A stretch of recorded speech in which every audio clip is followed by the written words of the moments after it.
Seiring menanti pagi,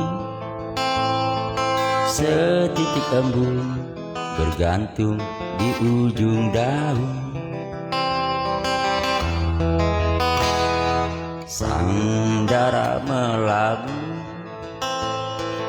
mimpi menelan matahari. Suci embun, segar perawan, bergaun cahaya dan menjelma menjadi pelurus hati, melambung tinggi jauh ke alam impian. Mana sungai dan pepohonan bergeling dan menganyam kehidupan.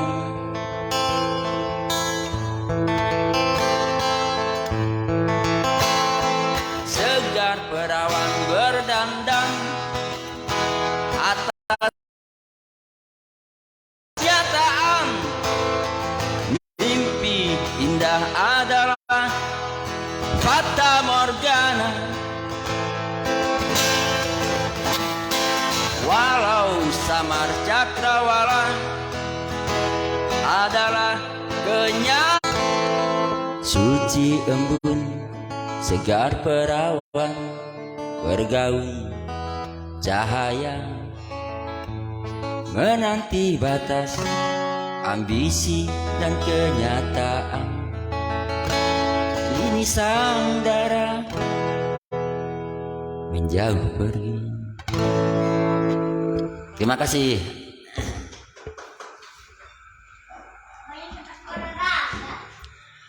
Assalamualaikum warahmatullahi wabarakatuh. Untuk kesekian kalinya bertemu lagi pada malam ini di podcast studio Bang Bob. Sudah lama juga kita tidak bertemu ya. Jadi malam ini saya mengundang seorang sahabat yang mungkin lebih muda dari saya, seorang tokoh pemuda dan seorang jurnalis yang sudah generasi kedua dari orang tua hingga sampai ke anak. Kita panggil Rian Santana. Alhamdulillah. Selamat malam Rian. Selamat malam Bang. Jadi Rian tuh yang kesehari-harinya kena panggil Luncai kan ya? Luncai, panggilan saya Luncai. Luncai. Ya. Tapi tidak membuat anak-anak tidak membuat selang kita jadi rasa kacik hati ya, tidak nih. Sejak bila mulai kena panggil Luncai ya? Luncai ketika saya lahir pada saat itu. Lahir. Kan pas sumak saya kan suka nonton film Luncai kayak di TV Malaysia. Lupa ya TV siaran mana yang jelas. Pada saat itu nonton film si Luncai. Jadi lahirlah saya 11 November 1991. Lahir di mana? Saya lahir alhamdulillah di Tebas. Di Jalan Amanah. Jalan Amanah. Oh, berarti asli orang Tebas. Ya. Berarti putra Tebas. Kita beri tepuk tangan lah untuk Bang Rian. Jadi Bang Rian itu adalah seorang jurnalistik dan boleh juga disebut wartawan, katakan senior, boleh juga disebut junior, katakan junior, boleh juga disebut senior. Karena apa kita katakan seperti ya? Karena dalam dirinya ada darah orang tuanya, ada pemikiran orang tuanya. Karena orang tua seorang Rian almarhum Santana, Fatihah untuk almarhum Santana. Beliau adalah guru juga bagi saya. Dan beliau juga adalah seorang jurnalis, seorang wartawan yang benar-benar profesional. Beliau menjalankan profesinya dengan cara apa yang kita sebut profesional. Nah, jadi ketika beliau masih hidup, kan dibawanya sering kan? Ya. Nah, jadi itu saya panggil Bang Rian jadi. Ya. Bang Rian dibawanya. Jadi secara tidak langsung Bang Rian belajar. Akhirnya sekarang jadi seorang penulis handal. Dan fakta mengatakan saya sering membaca di media online kan, yang menulis Rian Setana didampingi oleh Bang Lukman Hakim. Mudah-mudahan Bang Lukman Hakim sekarang ada menonton. Tapi bentar lagi beliau datang. Kita undang juga beliau. Karena beliau walaupun seorang tokoh pemuda, tapi beliau banyak pemikirannya sangat cemerlang. Pemikiran beliau sangat luas. Jadi secara tidak langsung Bang Rian pun belajar dengan kita sebut Sebeh. Dan banyak belajar juga dengan Bang Lukman yang punya pemikiran wawasan menjangkau di luar karena setiap manusia itu punya kadang-kadang punya kemampuan. Kalau belum diasah, jadi harus perlu pendamping yang ngasahnya tadi kawan-kawan terbaik kita, kawan yang sudah berpengalaman. Oke Bang Rian, sekarang kegiatannya apa Bang Rian? Kegiatannya coba boleh cerita. Kegiatan saya hari-hari ya kadang-kadang sih kita nulis juga kan. Biasa saya ya selain nulis saya ikut komunitas lah. Nah, selainnya yang tadi abang ceritakan tentang almarhum bapak saya kan, memang sih beliau salah satu guru saya juga sebagai orang tua ya. Dan juga Pak Lukman Hakim ya. Pak Lukman Hakim. Ya Pak Lukman Hakim memang senior saya karena senior. Sahabat bapak saya. Di salah satu organisasi media. Bisa. Jadi Bang Rian menggeluti dunia wartawan sejak bila? Saya menggeluti dunia wartawan saat saya diajak almarhum bapak saya waktu di Sambas kan. Kebetulan saya kan memang waktu masih bujangan, itu kan saya udah bukul lagi lah. Udah bukul lagi, orang ganteng banyak yang minat. Masya Allah.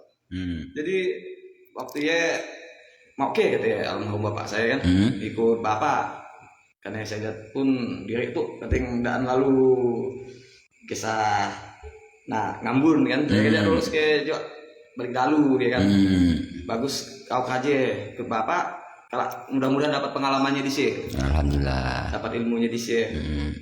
Cuman saya kan jujur saya di media saya tidak sampai sekolah tinggi. Cuman belajar dari pengalaman bapak ya. Selain otodidak, saya belajar juga dengan orang tua saya, dengan kawan saya juga. Tepuk tangan untuk Bang Rian. Jadi memang tidak mudah untuk menjadi seorang jurnalis atau jurnalistik lah namanya. Jadi timbul keminatan. Jadi untuk seorang menjadi wartawan, menjadi seorang jurnalis, sekolahnya ke arahnya memang penting. Tapi tidak harus menjamin. Kita secara otodidak, insya Allah memang kalau Allah berkehendak dan kita bisa. Dan alhamdulillah saya pun sudah mengalaminya. Saya dari SMA jurusan IPA. Di Fakultas Teknik saya jurusan Teknik Sipil. Tapi pada tahun 2004 saya ikut menjadi jurnalis, menjadi wartawan. Tapi hanya sebentar aja.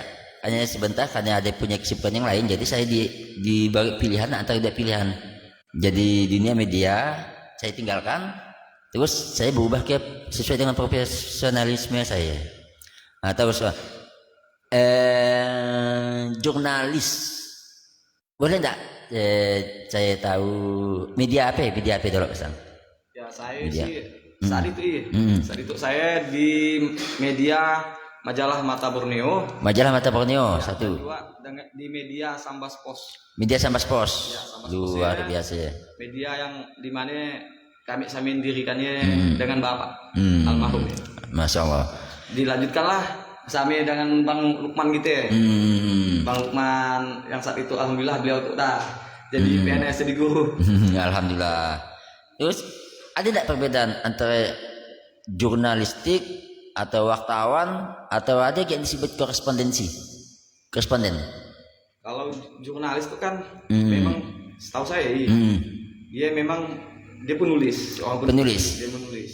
Kalau koresponden kita deh. Korespondennya memang ditugaskan macam itu tuh kontributor ya. Iyalah. Gitu. Oh, berarti tidak bekerja tidak menetap. Artinya atau tujuannya memang cari informasi juga. Mencari informasi. Oke. Jadi terkait masalah ke dunia media Kalau medsos, medsos dengan pers itu beda ya? Kalau pers itu kan bidang, menurut saya sih dia bidang pekerjaan. Pers itu kan bidang pekerjaan. Betul betul. Profesi lah kan. Kalau media sosial kan itu kan tempat menyalurkan informasi lah. Betul betul. Nah, tapi ada ketentuan juga. Ketika kita kalau media sosialnya ya untuk media tetap dia ikut aturan media, undang pers misalnya. Terus wartawan sami. Ya kalau lebih juga. Untuk nyampaikan informasi. Terus ketika kita mendapat sebuah informasi, misalnya dari kawan, ada sih kejadian di sana, kejadian di situ tentang itu. Apa yang harus kalian lakukan? Apakah harus langsung survei ke lapangan, melihat apa yang terjadi, menggali informasi, langsung terus balik ke rumah menulis, atau kejadian-kejadian kita dulu saring dulu, di konsep dulu, di gimana dulu, coba cerita sedikit. Ya, kalau di media kan kita ada ibaratnya 5 W plus 1 H, udah kita ketahui kan. Tapi di sini ada kan adik Simba juga, apa, di mana, kapan, siapa, mengapa, bagaimana. Nah, ketika kita nak menggali suatu informasi kan kita yang jelas akurat lah. Di sini kan faktual. Maksudnya keakuratannya, cari tahu dulu informasinya, artinya biar daan lah kita barat sebelah buat berita seimbang. Ketika dijumpai, misalkan si narasumber mengatakan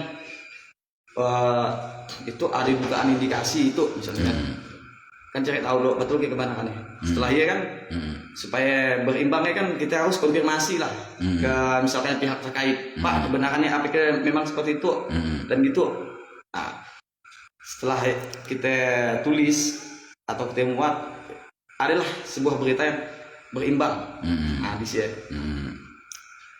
Terus dalam penulisan, ya apa yang Bang Rian sebut, ada yang disebut words dalam bahasa Inggris. Ia menandakan mana kejadian apa, betul enggak? Iya. Terus who, menandakan siapa? Ya memang ada konsep-konsep dalam dunia jurnalis, ada kan? Iya, ada. Terus when, kapan? Ya. Where, di mana? Ya. Di mana? How, bagaimana? Artinya kan secara terstruktur penulisannya tidak asal-asal tulis kan? Ya. Jadi punya konsep yang teratur. Misalnya kadang-kadang saat itu kan orang baca bantah, tapi apa isi dalamnya belum terbaca. Ya. Jadi ada tidak istilahnya misalnya bentuk APK di kop dalam penulisan kita tema pertama langsung kejadian atau kronologis, letak kronologisnya di atas atau di bawah gitu. Boleh cerita sedikit tentang penulisan ini? Kan udah jelas di sini kan. Ada istilah apa, di mana, kapan, siapa, mengapa dan bagaimana. Nah, di sini kita tentunya menulis kan dilihat dari objeknya dulu. Nah, objeknya betul. Subjek objeknya yang ada di sini. Nah, kita ketahui lah tentunya. Nulis, ya saya kan ya masih belajar juga, dalam arti masih jenjang pun masih jenjang muda. Tentu nulis kita tidaklah memberitakan berita fitnah, berita sadis, berita bohong misalnya dalam bentuknya, atau hoax lah. Cari yang betul-betul akuratnya berita ya, sehingga tidak menimbulkan iyalah tadi yang saya sampaikan. Rian, sekarang Rian kan dah profesinya seorang jurnalis. Jadi kita harus punya keyakinan. Ya. Jadi tidak ada lagi kata baru belajar. Ya. Cocok? Cocok. Nah, kita boleh ada kalanya kita makan dah, dan saya yakin Rian seorang profesional tapi yang rendah hati. Ya. Alasan aja yang pernah belajar ya. Tapi saya dah tahu sering baca-bacanya memang luar biasa. Nah, artinya orang yang handal dia selalu menyembunyikan kehandalannya. Tapi kadang-kadang yang baru nak tahu langsung membakar semangatnya. Kita maklumi aja. Ya. Kita maklumi aja. Terus ada enggak selama menjadi seorang jurnalis, selama menjadi wartawan, ada enggak tantangan terberat kira-kira? tantangan terberat ketika yang saya alami lah ya. Tantangan terberat ya pas saya lagi konfirmasi investigasi misalnya di lapangan atau ada salah satu narasumber yang mengatakan bahwa itu macam ada indikasi kejanggalan seperti itu. Nah, dikonfirmasi kadang kan mungkin ada kesibukan lah dari pihak terkait misalnya kan, atau mungkin susah dihubungi ketika kita tidak menyimpan nomor ponselnya yang HP-nya. Oke, kita pun kadang jauh lagi, kadang-kadang aja agak sulit. Terus tantangan yang terberat ada enggak ketika kita melihat suatu kejadian, ada suatu kejanggalan baik di bidang apapun misalnya, kita sudah konfirmasi orangnya ngelak, kita minta sumber kan, minta sumber orangnya ngelak, tapi sementara data kita dah akurat, udah hampir akurat, cuma kita minta keakuratannya pada orang yang menyaksikan misalnya ataupun pelakunya, tapi dia ngelak. Ketika kita udah buat suatu berita, tiba-tiba dia datang dan marah-marah dan nyancang-nyancang, susah kita jadi. Saya sih belum susah sih ngalami. Belum susah. Tapi ketika berita misalnya kita dah merasa yakin bahwa akurat, kita udah punya narasumber mungkin, yang kadang narasumber pun tidak ingin disebutkan namanya ya kan. Ketika kita nak konfirmasi agak sulit ya kita tulis dulu. Pending. Enggak, ditulis dulu. Ditulis.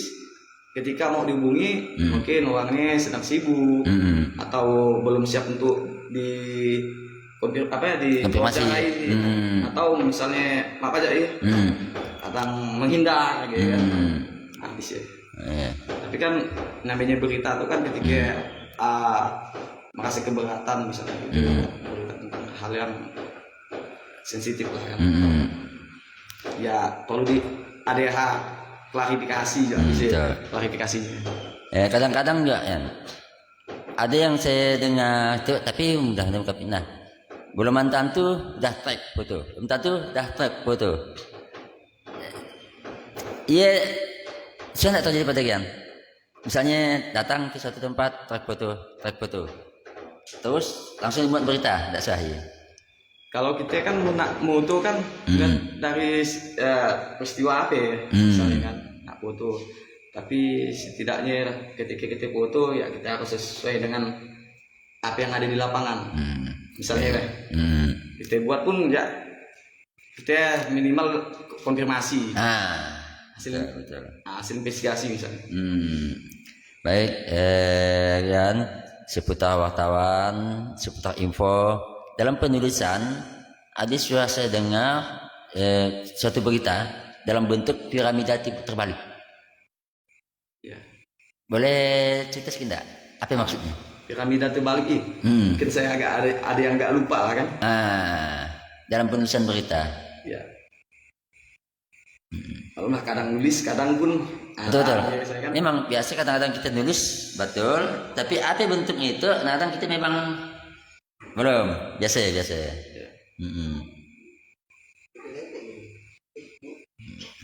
Tapi kita sambil kita pending. Terus berarti dalam kita menulis suatu berita kan kita perlu ketepatan, keakuratan dan tidak sembarang tulis. Sudah ada aturan. Kalau ada sembarang tulis kan timbul fitnah. Yang kita hindarkan seperti ya. Pemirsa, untuk sementara sambil kita berbincang-bincang, kita ngobrol santai sambil minum kopi lah, sambil minum teh. Jadi saya sampaikan iklan dulu. Teh Sapang Pusaka 100% Sapang asli. Itu adalah produk lokal yang dibuat oleh Kepala Desa Pusaka, Bapak Elpani. Ningepan kita. Ningepan kita. Terima kasih Ningepan. Jadi banyak khasiatnya. Untuk merasakan khasiatnya, kasihkan dulu. Kasihkan dulu khasiatnya dan bedakan rasanya. Siapa yang nak pesan satu kotak itu hanya 20.000, pesan langsung ke Kepala Desa Pusaka, Bapak Elpani. Ya, terima kasih. Seputar iklan. Dan pemirsa, untuk sementara kita break sebentar. Kita sampaikan bahwa Bang Rianto bukan hanya seorang media, bukan hanya seorang wartawan, tapi seorang penyanyi. Ya, Kita minta dulu dia untuk nyanyi sebuah lagu. Ya. Tepuk tangan dok, Bang Rian. Ini nyanyi. Nggak belajar masih. 9. Ya. Bincang santai.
Lalu mau apalah?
Ku tak bisa.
Luar biasa, Bang Rian Santana bukan hanya seorang jurnalis, bukan hanya sekedar wartawan, ahli di bidang penulisan, ahli di bidang jurnalis, tapi ahli juga di bidang seni musik.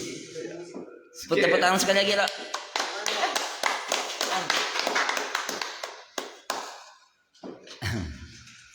Dan kita lanjutkan.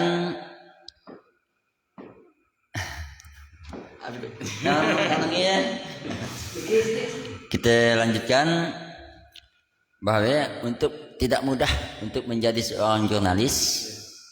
Karena apa? Tantangannya berat. Digaji ya? Alhamdulillah saya adalah digaji gitu. Ada. Ya, Cukup lah ya. alhamdulillah itu yang namanya kerja itu paling tidak bagaimana kita mencintai pekerjaan salah satunya. Alhamdulillah. Kayak mensyukuri Betul. ketika hasil apa yang kita dapat. Nah, di Betul. sini. Jadi kesimpulannya kerja dulu, ikhtiar dulu dengan hati yang ikhlas, tulus dan menggali informasi. Karena dalam undang-undang kita sudah sebutkan bahwa setiap warga negara berhak untuk menerima informasi. Dan salah satu kewajiban kita sebagai jurnalis menyampaikan informasi. Tapi yang sifatnya fakta. Ya. Fakta aktual dan terpercaya. Betul. Ya, dan terlepas dari yang namanya jurnalis itu kan undang-undang pers Undang-undang pers. 1999. Iya. Dan kita menaati kode etik jurnalistik. Betul. Kita pun lebih mudah mengaksesnya. Bagaimana sih media, gitu kan, untuk menulis. Apa sih undang-undangnya? Kita kan dah zaman teknologi itu kan aksesnya lebih mudah. Tinggal klik kita di Google misalnya kita cari misalnya Dewan Pers apa ya, kan salah satu lembaga kan tuh yang di media, kita klik aja di sana ada undang-undang lengkap di sana kan. Tuh, dalam seorang jurnalis kan kita harus tetap menjaga kode etik. Iya, kode etik. Karena di dalam diatur dalam undang-undang. Jadi untuk seorang menjadi jurnalis, kita kan pemikiran kita tidak hanya sebatas menulis aja, tapi gimana kita waktu menulis merangkai sebuah kalimat. Iya. Ia membutuhkan waktu dan membutuhkan pemikiran yang cerdas. Iya. Kenapa? Merangkai kata bukan aja sebuah puisi, bukan hanya sebuah imajinasi, tapi kita punya imajinasi dan punya karena apa kan? Yang dimaksud piramida terbalik tadi, bahwa setiap dalam penulisan apa konsep dalam judul sebuah tema, selang baru menjelaskannya, hanya menjelaskan bentuk kejadian apa? Iya. Terus Peristiwanya. di mana kejadiannya? Iya. Siapa pelakunya? Iya, kapan? Siapa pelakunya dan bila kejadiannya? Terus kronologis. Ya. Bagaimana proses kejadian itu? Ya. Proses kejadiannya. Jadi tidak mudah untuk menulisnya kalau kita hanya sebatas W51H, singkat, banyak kejadian kita hanya singkat aja. Tapi menurut seorang yang penulis yang handal, seorang jurnalis yang handal, jadi saya yakin Rian Pendah seorang jurnalis yang handal pasti mempunyai jangkauan pola pikir untuk merangkai kata yang sifatnya fakta. Sifatnya fakta untuk menulis dalam sebuah berita. Kalimat kan? Dan itu adalah sebuah seni yang dianugerahkan oleh Allah Subhanahu wa taala. Dan Rian pun pandai menyanyi dan bahkan mungkin bisa mencipta lagu karena orang yang seorang seniman, jurnalis ada seni juga bagian dari sini. Seorang seniman dia punya pemikiran yang ide-ide yang cemerlang ya. Nah, itulah seorang Rian Santana, putra dari Bapak almarhum Herman Santana, yang wartawan senior kita di Kabupaten Sambas, insya Allah banyak yang kenal dengan Herman Santana. Baik pemirsa, untuk sementara kita ganti host dan host baru kita pun dah datang malam itu. Dia adalah seorang sarjana muda, sarjana pendidikan dan tokoh pemuda. Kita panggil Lukmanul Hakim.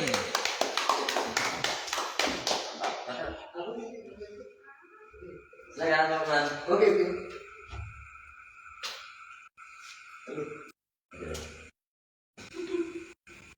Terima kasih Bang Bo. Ya. Wah, itu bertanya dengan Bang Rian Santana tuh. Sebenarnya podcast tuh udah lama sih Bang Bob kita ngajak, cuman kebetulan pada saat saya sakit. Lama juga batuk ABMI. Hari itu alhamdulillah ada kesempatan untuk bisa menghadiri undangan podcast dari Bang Bob kita di studionya. Terima kasih. Assalamualaikum warahmatullahi wabarakatuh. Waalaikumsalam warahmatullahi wabarakatuh. Selamat malam pemirsa podcast dari Bang Bob. Apa kabar Bang Rian Santana? Alhamdulillah. Gimana kabarnya Bang Lukman? Sebaik. Jadi saya terima kasih kepada Bang Bob udah memberi kesempatan kepada saya untuk menjadi host kedua ya, kolaborasi dengan Bang Bob. Bang Rian Santana, dari tadi saya lihat di lab online, Bang Rian kan sekarang menjadi jurnalis ya? Iya kan? Apakah jurnalisnya pengen dari hati sendiri atau ada dari tekanan orang lain atau dari role model orang tua atau karena terinspirasi dari orang tua? Boleh saya jujur sih, saat itu memang kalau bicara tentang jurnalis, saya kan ngikut bapak kan lama ya, almarhum bapak saya. Tahun berapa ya? Saya ngikut mulai tahun 2010. Berarti udah 12 tahun. 13 tahun nih, Ya, 2023. 2010. Cuman kan kadang-kadang pada saat kan saya kan bukan langsung belajarnya. Iya. Jadi pada saat saya ngikut bapak, saya dikenalkan lah sama kawannya lah kan pengalamannya di sini awal. Dan saat dia kan saya belum bisa nulis juga pada saat ya belajar pengalaman di SAP akhirnya apa yang dibicarakan ya kan. Cuma saya ngikut aja di motor asalnya dibawa orang tua kan nah biar. Oke. Pada waktu pengalaman bersama Bapak, apakah udah paham tentang political by design atau paham tentang political issue design ataupun dengan hal-hal mengerikan yang pernah dialami bahwa itu adalah bagian dari desain orang lain? Ada pernah pengalaman? Punya pengalaman yang sangat menyentuh jiwa bersama orang tua? Silakan. Pengalaman kan tadi berawal dari ngikuti, makanya belum paham pada saat ini. Iya. Berarti belum paham tentang political design. Iya, belum paham pada saat Dikondisikan orang lain ya. waktu memang Apa pengalaman mengerikan yang pernah dialami? pengalaman mengerikan ketika saya pernah Bersama siapa? waktu ya Bersama orang tua atau sama abang? tentang jurnalis lah kan. Iya. Saya dulu kan pernah di salah satu Majalah, Majalah. nggak usah disebutlah majalahnya atau ini ya. media. Oke. Saya dulu pernah bekerja tiba-tiba Sebagai apa? Sebagai biru. Sebiro pada saat Oke itu. oke. Tapi bukan berarti kita mungkin, tapi pengalaman kan. Pengalamannya Mungkin boleh di share ya. ya Heeh. pengalaman dia dulu pernah saya kan buat apa jadi biro tadi. Biru. Jadi saya tidak ada pernah buat Tulisan. tulisan. Tetapi- masuk kan karena hak redaksi kan Tanpa verifikasi biru. tanpa diberi tahu. Oke. Artinya bukan hasil investigasi saya. Dan berita ini berita sensitif. Berita sensitif lah yang Ada yang tersinggung. pada saatnya memang ada tersinggung, bukan Tersinggung. tersinggung kan masih apa namanya? Dipojokkan. Awal kan karena memberitakan, tapi Memberitakan. kesalahpahaman sih sebenarnya. Kesalahpahaman. Tapi alhamdulillah dah selesai lah. Pengalaman buruknya apa? Pengalaman buruknya diapakan sempat diapakan. Almarhum pernah dikejar. Pada saat dia memang ya dia kan dah anu kan Iya. Beda selesaikan masalahnya. Iya. Cuman pengalamannya memang mengerikan sih rasanya. Mereka trauma. Sempat trauma. Ada yang sempat saya Tahun berapa kejadian? kalau enggak salah 2016 ke 2017 ya. Berarti baru ya. Baru ya. Setelah 6 tahun yang lalu. Iya. Ada lupa saya tahunnya. Tapi itu bukan Bang Rian yang nulis ya. bukan saya Bukan. terkejut tapi sudah tahu. Saya buka korannya, nah ada berita yang sensitif ya saya kan. Iya. Cuman saya telepon ke pimpinan redaksi Oke, Pak. oke. Ini berita apa?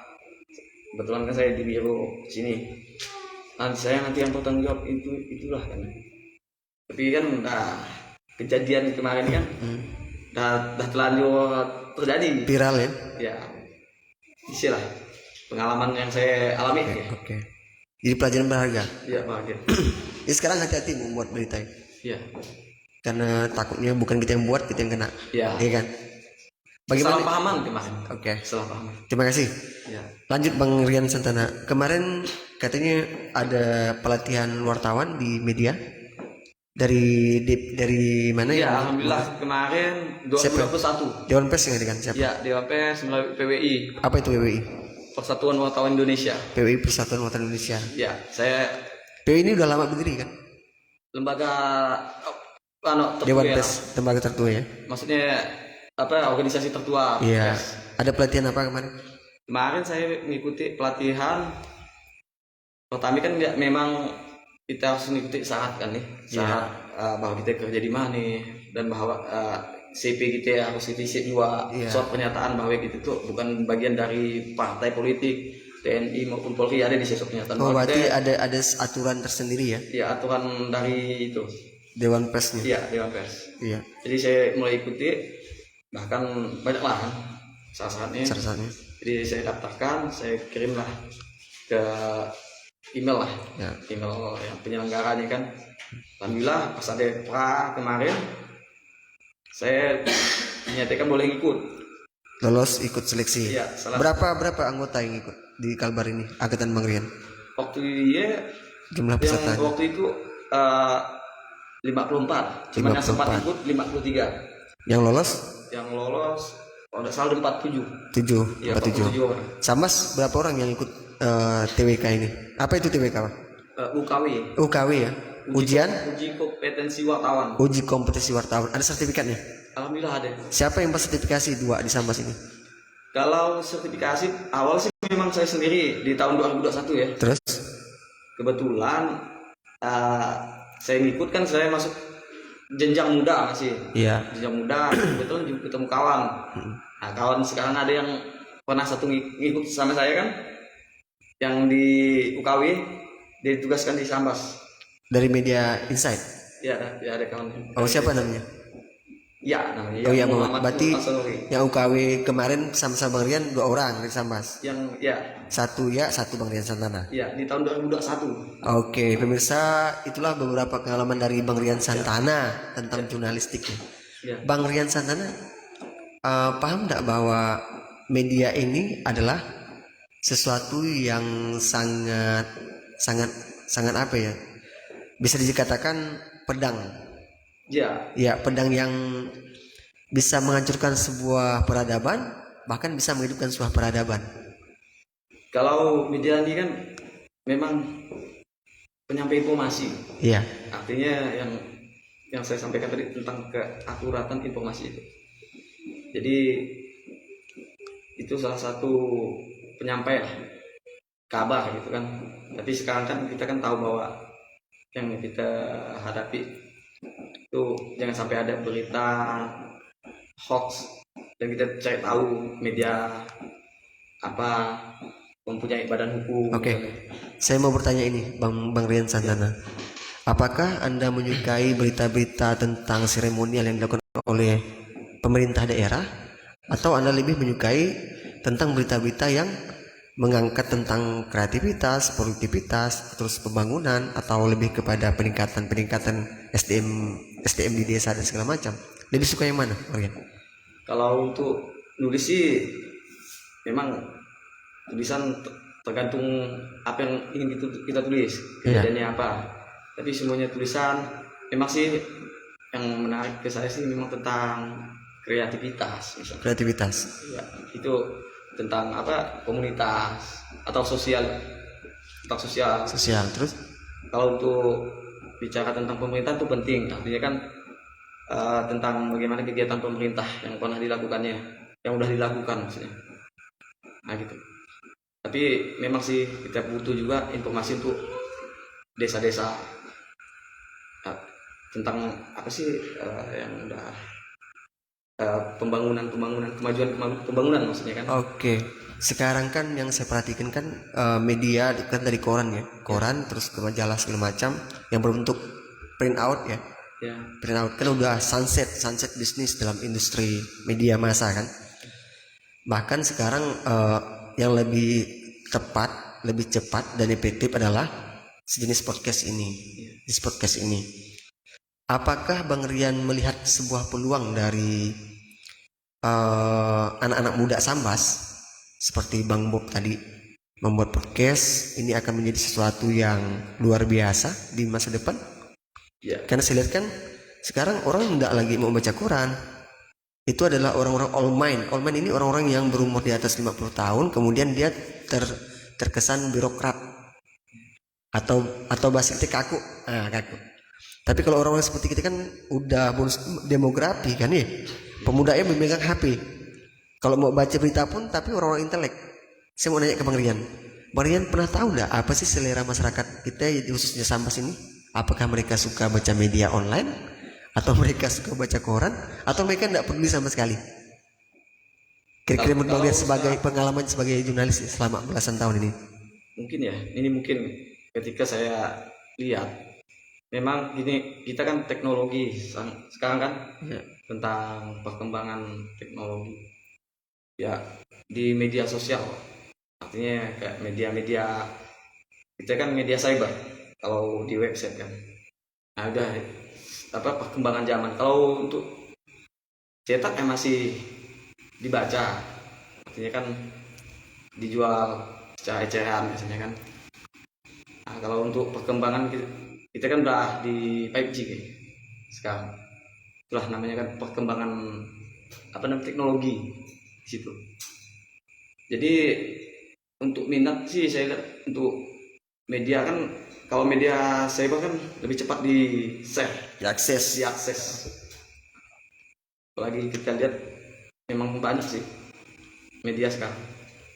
Untuk media kan tergantung masyarakatnya lagi, media mana yang dia sukai kan, yang isu apa yang mereka ingin tahu gitu kan. Menurut Bang Lunci tadi, masyarakat ini senang nggak dengan media? Mau nggak baca media? Atau berapa persen yang membaca? Atau hanya kalangan-kalangan intelektual atau politikal atau tim ses hanya membaca berita? Atau kalau itu sih dari segmen yang Anda perhatikan kan, orang itu kan banyak yang kerja di luar negeri, ya kan?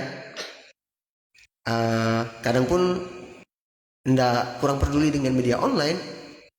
Kalau saya lihat sih, kita kan nggak bisa juga langsung apa namanya melihat dari presentasinya bagaimana? Bagaimana? Tergantung, kalau kan saya juga main media Facebook. Iya. Kalau masyarakat biasa melihat kan kadang, kalau ada berita tentang kehilangan, tabrakan kan udah mulai share. Ini ada kehilangan, ini informasi tentang tabrakan, atau ada berita tentang kebakaran. Nah, itu kan masih ada lah informasi yang masyarakat ingin tahu gitu kan di situ. Kalau Bang Rian sebagai jurnalis senang nggak melihat berita-berita seremonial yang dilakukan oleh pemerintah daerah? Kalau untuk pemerintah daerah, berita ini kan memang pemerintah daerah kan butuh pencitraan, informasi. Ya, jadi artinya kan pemerintah itu ingin menyampaikan kegiatannya, mungkin sosialisasinya itu kan dalam bentuk keterbukaan lah. Oke. Ini pertanyaan dilema ini. Di satu sisi media kan akan menginformasikan semua hal ya. Ya. Apakah Bang Rian Cetana pernah membuat berita tentang pencabulan, kriminalitas, pembunuhan di daerah Sambas? Sedangkan kan efeknya biasa kan, Sambas banyak cabul, Sambas banyak pembunuhan, pemerkosaan segala macam. Nah ini pertanyaan saya ini. Apakah Bang Rian pernah membuat berita seperti ini? Dan kenapa tidak membuat? Kalau tidak membuat, kalau membuat kenapa alasannya? Silakan. Ya, kan kalau saya sendiri kan. Iya, Bang Rian sendiri. Untuk lebih cepat menyampaikan informasi kan tergantung kita. Kalau kita lebih tanggap cepat tentang ini ada kejadian, kita langsung bikin. Tapi untuk berita kadang saya jarang-jarang juga lah. Pencabulan, kriminalitas, perkosaan. Kita itu iya, belum jarang-jarang. Kenapa tidak mau? Kenapa? Alasannya? Bukan saya tidak mau, cuman kadang kan saya kan maklum lah kan saat ini kan kadang nulis kadang enggak. Saat ini masih tahap belajar juga, cuman pengen sih mau berita-berita tentang mungkin ada tentang apa namanya kriminal gitu kan, pemerkosaan ini asusila, pemerkosaan kan sekarang kan lagi hangat-hangatnya media di Sambas yang terjadi. Iya. Perkosaan, cabul, asusila, hal-hal yang jelek-jelek. Iya. Jarang mengangkat hal yang baik-baik. Itu pertanyaan saya tadi. Kenapa Bang Rian tidak mau gitu? Kenapa? Bukan apa? Dan sempat. Bukan tidak sempat, cuman saya, kadang itu diri saya sendiri kan. Iya. Kadang saya kurang cepat ngambil informasi tentang itu. Tapi Bang Rian mau. Tapi Bang Rian mau memberitakan. Mau. Kenapa mau? Itu kan artinya kalau kita menyampaikan kan pemberitaan tentang cabul, berarti kan masalah asusila. Bagaimana misalnya peran, kalau penegak hukum mudah kita percayakan tentang hal itu kan, dah menyampaikan bahwa ini kejadian ini, tentang bagaimana pemerintah mempunyai peran untuk itulah sosialisasi, gitu kan, tentang bisa ada cabul bagaimana sih menanggulangi itu supaya jadi nggak ada kejadian lagi gitu kan. Oke, terima kasih. Sangat banyak ya Bang Bob yang kita pertanyakan ya. Ya. Sangat banyak materi Iya. kepada Bang Rian Santana, bahkan beliau kesusahan untuk menjawab. Iya. Oke. Terus ada nggak pengalaman yang manis dari selama menjadi jurnalis lah? Apa pengalaman manisnya? Pengalaman manis Ya. pertama yang saya dapatkan, kita punya kawan, terus dapat ilmu juga, Ya. pengalaman tentang ilmu jurnalis, Ya. tentang kejadian-kejadian begini-beginilah, banyak lah. Hadis tuh. Pengalaman kawan ya. Kawan. Dengan kawan ini. Oke. Saya ini tertarik dengan Sambas nih. Sambas nih banyak jurnalis, banyak wartawan, banyak LSM. Dan saya kaget ketika saya pulang 2016 ke Tebas melihat fenomena ini sangat banyak. Bagaimana menurut Bang Rian Santana dengan fenomena yang tadi? LSM banyak mengaku LSM, mengaku jurnalis tapi tidak membuat berita. Itu kan kita Dan tidak bersertifikasi malah, dan terus dapat menjatuhkan nama-nama jurnalis. Silakan berkomentar. Kalau saya sih ngelihat ya, kalau saya tentang komentar saya enggak terlalu jauh. Yang jelas setiap orang kan kalau dia bekerja kan sesuai dengan, kalau ada KTA, ada surat tugas, namanya di box, itu udah jelas dia kerja di media meskipun belum ikut sertifikasi. Terpenting memang medianya udah berbadan hukum. Itu yang penting. Kalau bicara tadi tentang LSM kan, Profesionalitas. saya kurang paham lah, maksudnya yang jelas untuk bahwa dia LSM atau tidak kan jelas namanya udah ada. Tapi saya tidak terlalu jauh lah untuk bahas tentang itu kan. Ya. Untuk yang di media itulah yang penting, kalau namanya udah ada di box, soal tugasnya udah ada, terus dia kerja media di mana, itu udah jelas mempunyai badan hukum lah media. Berarti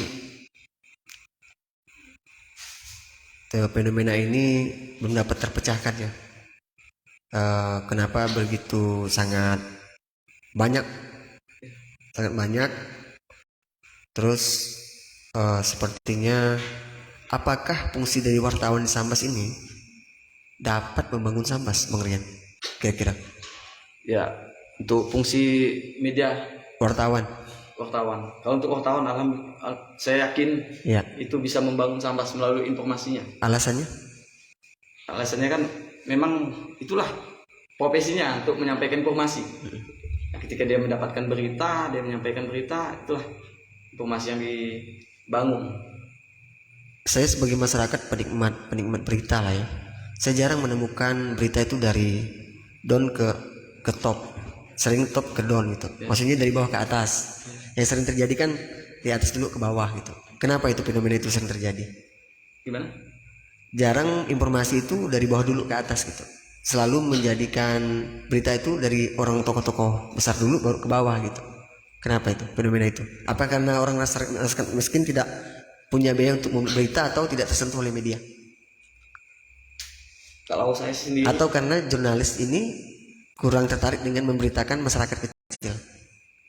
Apa alasannya? Silakan, Maria. kalau saya sih ibaratnya kan boleh untuk saya sampaikan, kan media kan banyak. Iya. Maksudnya gini wartawannya.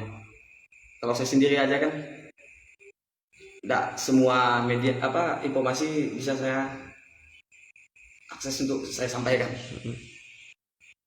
Tinggal itu aja, pandai-pandai mencari informasi saya untuk saya sendiri kan. Iya. Tapi untuk menyinggung ke hal yang lain sih saya tidak begitu itulah, karena kan setiap media kan mungkin mempunyai ke skill masing-masing, gitu kan.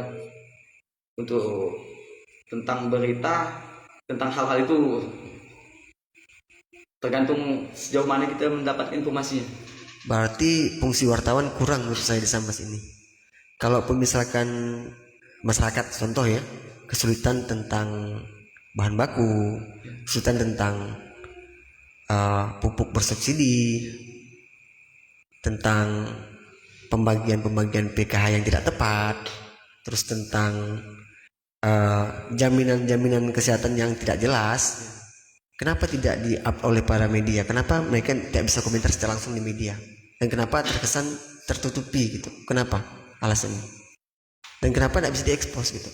Paling itu kan problema masyarakat sama kan? Ya, kalau saya kan tidak bisa terlalu tidak mau menyinggung tentang yang lain lah. Iya. Kalau saya itu sendiri. Oke. Ketika ditanya, oh ngapa media begini.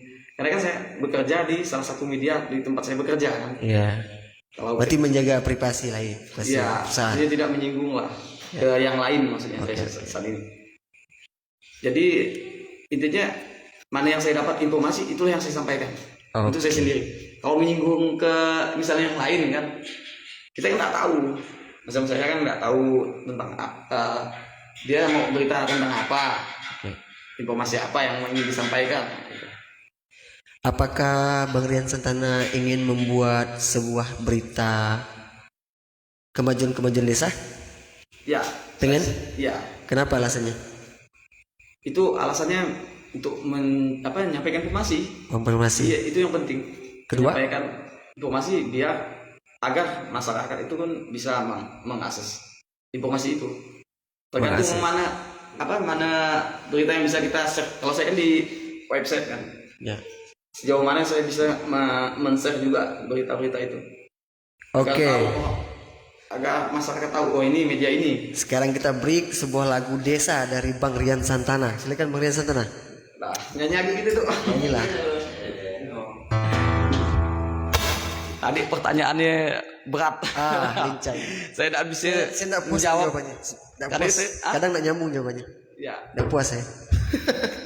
Soalnya saya intinya tadi memang saya dan bisa nak menyinggung Lagi.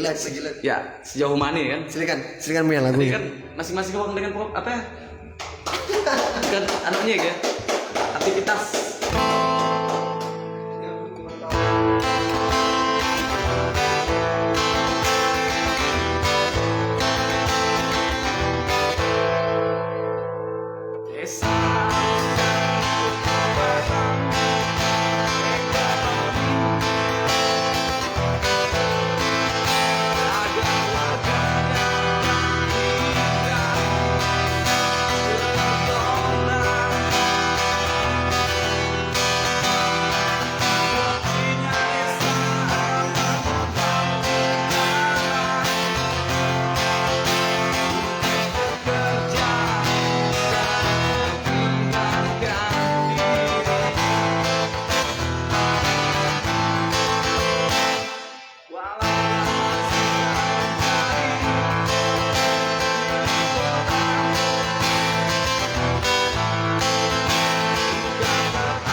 Gimana Bang Surya?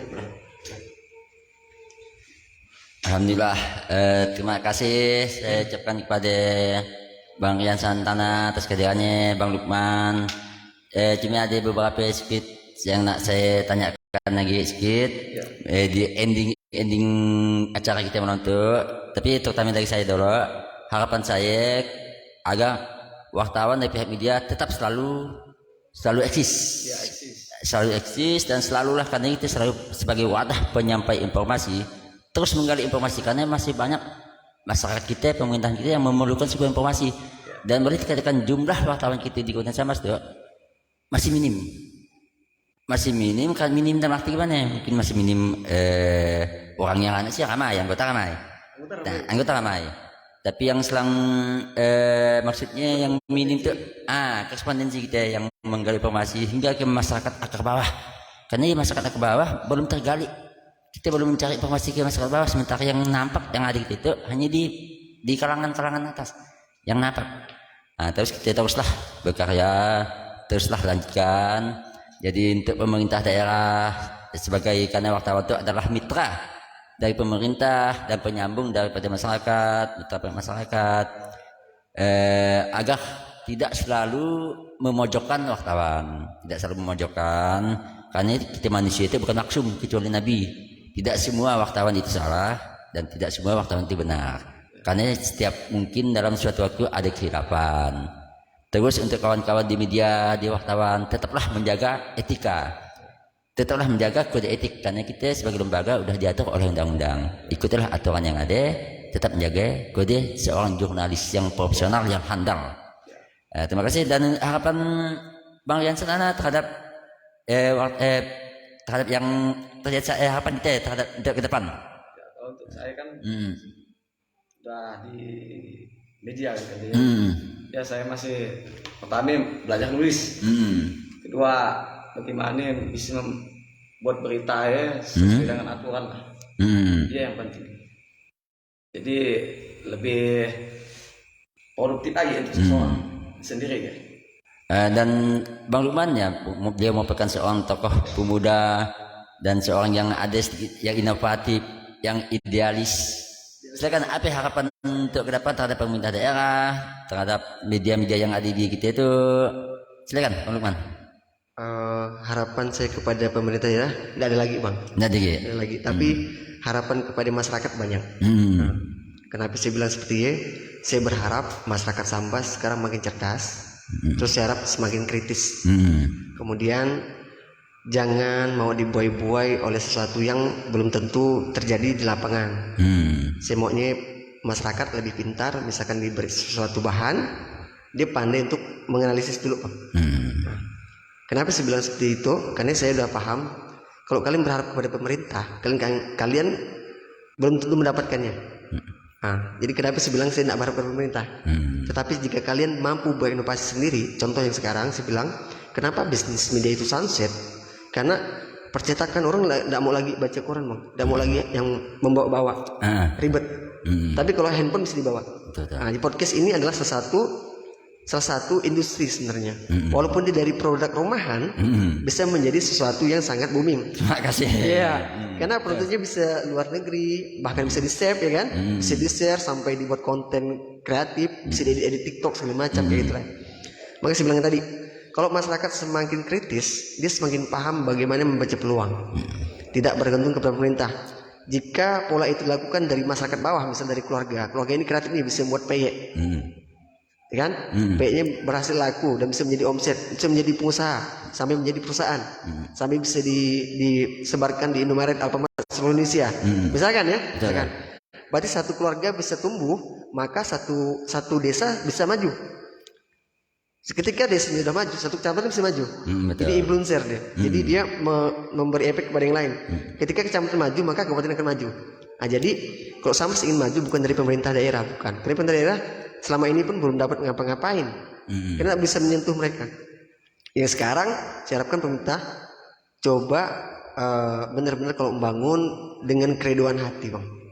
Baik dewan mau pemerintah, udahlah kita udah kaya. Coba kita benar-benar bekerja untuk rakyat. Ngapain lagi kita menambah kekayaan kita? Itu yang saya pengenkan. Jadi harapan saya ke depan, saya pengen pemimpin baik bupati, baik wakil rakyat DPRD, pengennya orang-orang muda yang benar-benar pengen bangun, bukan karena untuk kekayaan, tapi untuk membangun Indonesia dan membangun Sambas. Mantap, luar biasa Bang Lukman. Itulah yang saya tidak mampu, yang saya nyakah dengan Bang Lukman. Baik, terima kasih Bang Lukman, Bang Rian Santana atas kehadirannya. Oh ya, di ending acara kita ada cenderamata dari saya yang tidak bisa dinilai dengan uang, Luar biasa. dan bisa dinilai dengan angkanya. Jadi sebagai seorang jurnalis mungkin memerlukan sebuah tas. Iya, betul. Mantap. Makasih. Masih ada harganya. Dan sebagai seorang yang inovatif, sekedarnya dari Terima saya. kasih Bang, terima kasih. Oh, udah berdiri Bang. Bikri. Alhamdulillah. Makasih Bang, makasih. Makasih Bang Rian Santana. Ih, udah berdiri nih. Dan baik pemirsa, sahabat-sahabat media sekalian dan sahabat-sahabat yang hadir pada malam ini, saya ucapkan terima kasih dan sampai jumpa di lain waktu. Dadah. Wabillahi taufiq wal hidayah. Assalamualaikum warahmatullahi wabarakatuh. Assalamualaikum. Betul ya, betul. Foto ya? Jadi tarik balik sini. Dan Gimana Bang fotonya? Gitu kan? Oke. 1, 2, 2, 3. sip. Oke. Mantap. Gimana closing statement? Mantap.